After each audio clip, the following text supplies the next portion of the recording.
আসসালামু আলাইকুম। আমার একজন সম্মানিত অডিয়েন্স আমার কাছে জানতে চেয়েছেন ইউটিউবে চ্যানেলকে মনিটাইজ করে যে ইনকামটা করা হয় সেটা হালাল নাকি হারাম। এই বিষয়ে স্যার আমাকে একটু বলবেন। তো বন্ধুরা, এই বিষয়ে কিন্তু অলরেডি ইউটিউবে অনেক ভিডিও রয়েছে, অনেক বিজ্ঞ আলেমরা কিন্তু এই ব্যাপারে কিন্তু ফতোয়া দিয়েছেন, এমনকি আন্তর্জাতিক খ্যাতিসম্পন্ন অনেক স্কলার কিন্তু এই বিষয়ে কিন্তু অনেক ভিডিও আপলোড করেছেন। তো আমার চ্যানেলের একজন অডিয়েন্স যেহেতু আমার কাছে এই বিষয়টা জানতে চেয়েছেন, সেই জন্য আজকের এই ভিডিওটি করা হচ্ছে। তো বন্ধুরা, আমরা কিন্তু সবাই কম বেশি জানি ইউটিউবে আমরা যে ইনকামটা করে থাকি, আমাদের প্রধান যে আয়ের উৎস সেটা হচ্ছে যে অ্যাডসের মাধ্যমে। অর্থাৎ 1000 সাবস্ক্রাইবার 4000 ঘন্টা ওয়াচ টাইম যখন আমাদের চ্যানেলের মধ্যে কমপ্লিট হয়, তখন আমরা কিন্তু ইউটিউবের কাছে রিভিউতে পাঠিয়ে চ্যানেলটিকে চেক করে তারা দেখে সব কিছু ঠিক থাকলে আমরা কিন্তু মোটিভেশন পেয়ে যাই। মোটিভেশন পাওয়ার পর আমরা কিন্তু প্রত্যেকটা ভিডিওর মধ্যে আমরা অ্যাড চালাতে পারবো। কিন্তু এই যে আমরা অ্যাড চালাচ্ছি, অর্থাৎ চ্যানেলের মধ্যে মোটিভেশন আইকনটিকে আমরা অন করে দিচ্ছি, ঠিক আছে, কিন্তু অ্যাড কোনটা আমাদের ভিডিওর মধ্যে দিবে সেটার কিন্তু আমাদের নিয়ন্ত্রণের মধ্যে নেই, নিয়ন্ত্রণের বাহিরে। এটা কিন্তু ইউটিউব নিজে কিন্তু নিয়ন্ত্রণ করে।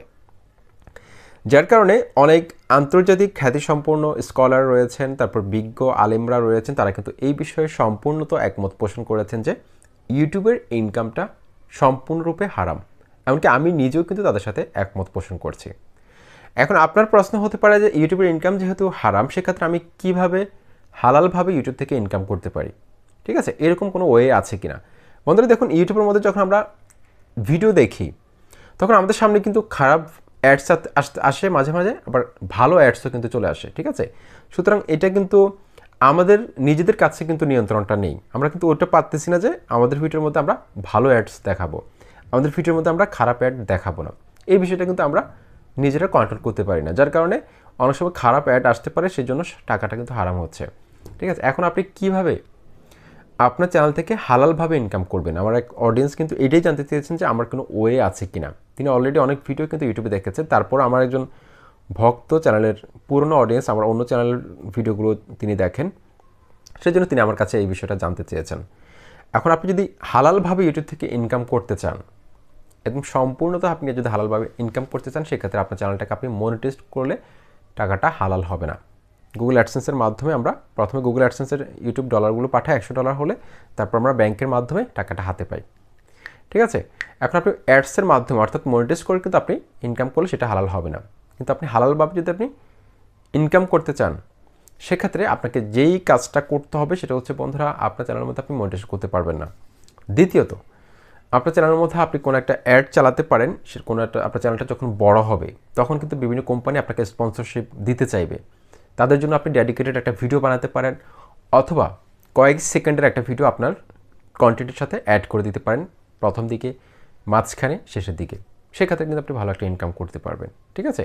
তবে সেক্ষেত্রে আপনার চ্যানেলটা যদি একটা গ্রোথ বাড়ে, একটা ভালো একটা অবস্থানে যায়, তখন কিন্তু আপনি এই ধরনের অফারগুলো পাবেন বিভিন্ন কোম্পানি থেকে, ঠিক আছে।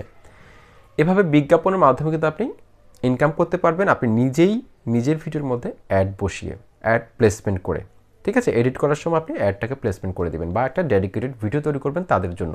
তাদের একটা সাইট হতে পারে, একটা অ্যাপস হতে পারে, যদি হালাল হয়, ঠিক আছে। অ্যাপসটাও অবশ্যই হালাল হতে হবে, সাইটটাও হালাল হতে হবে। সেক্ষেত্রে আপনি যাচাই বাছাই করে আপনি এই কাজটা করতে পারেন, বা কোনো একটা প্রোডাক্ট হতে পারে, কোনো একটা গ্যাজেট, সেই বিষয়গুলো আপনি অবশ্যই খেয়াল করবেন, তাহলে কিন্তু আপনি টাকাটা হালাল হবে। তারপর আপনি অ্যাফিলিয়েট মার্কেটিং করে কিন্তু আপনি ইনকাম করতে পারেন। কোনো একটা হালাল প্রোডাক্ট, সেটা আপনি একটা ভিডিও তৈরি করলেন, তারপর আপনি ডেসক্রিপশন বক্সে সেই প্রোডাক্টের একটা লিঙ্ক দিয়ে দিলেন, ঠিক আছে, অ্যাফিলিয়েট লিঙ্কটা দিয়ে দিলেন। সেই লিঙ্কের মধ্যে ক্লিক করে কেউ যদি প্রোডাক্টটা ক্রয় করে, সেক্ষেত্রে আপনি কিন্তু একটা কমিশন পাবেন, ঠিক আছে। এই বিষয়ে অর্থাৎ ক্রয় বিক্রয়ের মাধ্যমে কিন্তু আপনি ইউটিউব থেকে ইনকাম করতে পারবেন। বা আপনি আরেকটা কাজ করতে পারেন, আপনার চ্যানেলটা যখন গ্রো করবে, ভাইরাল হবে, ঠিক আছে, অনেক সাবস্ক্রাইবার বেস থাকবে, ঠিক আছে, অ্যাভারেজ একটা ভিউজ থাকবে, তখন আপনি চাইলে বড় কোনো চ্যানেলের সাথে কোলাবোরেশন করতে পারেন, কিছু টাকা আপনি তার কাছ থেকে নিতে পারেন। এক্ষেত্রে দুজনের চ্যানেল কিন্তু প্রমোট হবে, বা ছোটো চ্যানেলকে আপনি প্রমোট করে দিতে পারেন আপনার কমিউনিটি ট্যাবটি ব্যবহার করে, ঠিক আছে। বা আপনি তার জন্য একটা ডেডিকেটেড ভিডিও তৈরি করে আপনি চাইলে আপনি তার চ্যানেলটিকে প্রমোট করে দিতে পারেন, সেক্ষেত্রে আপনি তার কাছ থেকে কিছু চার্জ নিতে পারেন, ঠিক আছে। এটা কিন্তু হালাল হবে। তো এই বিষয়গুলো খেয়াল করে যদি আপনি কাজ করেন, বা আপনি যদি কোনো একটা ভিডিওর লাইভে আসেন, আপনি সেক্ষেত্রে আপনাকে যদি দর্শকরা কিছু গিফট করে, স্টার্স রয়েছে, এগুলো যদি গিফট করে, সেক্ষেত্রে কিন্তু আপনি খুব সহজে কিন্তু ইউটিউব থেকে ইনকাম করতে পারবেন। অর্থাৎ চ্যানেলকে মনিটাইজড না করে কিন্তু আপনি ইউটিউব থেকে ভালো একটা রেভিনিউ ইনকাম করতে পারবেন। তো এই বিষয় ছিল আজকের এই ভিডিওতে, যে বিষয়টা আপনারা জানতে চেয়েছেন। আশা করছি বিন্দুমাত্র যদি উপকৃত হন সেক্ষেত্রে অবশ্যই লাইক কমেন্ট করে মতামত জানাবেন। আসসালামু আলাইকুম।